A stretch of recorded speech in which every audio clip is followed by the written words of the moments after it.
Our experience with the ADHD medication made me curious about ADHD and its treatment. It turns out that the origins of the ADHD epidemic, as we know it today, can be traced back to 1961, when the FDA, Food and Drug Administration, approved Ritalin to treat children with behavioral issues. Then, in 1980, DSM Diagnostic and Statistical Manual of Mental Disorders by the American Psychiatric Association listed ADD as a disorder for the first time. In 1988, the launch of Prozac resulted in the medicalization and pharmaceuticalization of psychology and psychiatry. After Prozac's success, biology and the brain, namely chemical imbalances, came to be accepted as the primary reason for maladaptive behavior, and drugs came to be accepted as the primary treatment for chemical imbalance.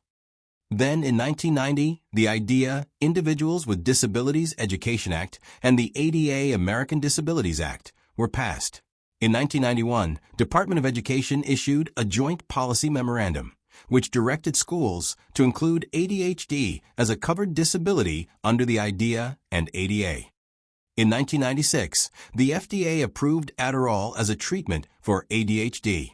Adderall was derived from a failed weight loss drug called Obtrol, which originated from the stimulants given to German soldiers by the Nazi regime in the Second World War. After Adderall, the number of ADHD diagnoses tripled. The prevalence of stimulant prescriptions like Ritalin and Adderall amounted to a de facto legalization of meth for medical use. How did this diagnostic inflation happen? What drove this medicalization frenzy? The answer is simply the profit incentives that are present for drug companies. Why do drug companies exist? Or why does any corporation exist? To help people? To improve public health? To make the world a better place? Not really. A corporation's loyalty is to its shareholders. Who are shareholders and what do shareholders want? An average citizen who has an IRA is a shareholder, and everyone wants their IRAs to do well. So, a corporation's aim is to maximize shareholders' wealth. In the case of drug companies, maximizing shareholders' wealth totally depends on maximizing drug sales, as drug companies spend the most money to invent, to develop their drugs, rather than manufacturing and distributing the drugs.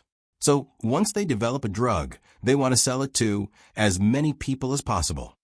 How can drug companies maximize their sales?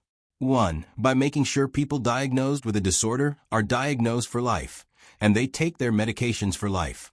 2. By increasing the number of people who are diagnosed with a disorder. How can they diagnose more people with a disorder? There are 2 ways. First, they can increase the number of disorders by inventing new ones. Second, they relax the diagnostic criteria so that they can diagnose more people with a disorder. In reality, drug companies try to achieve both.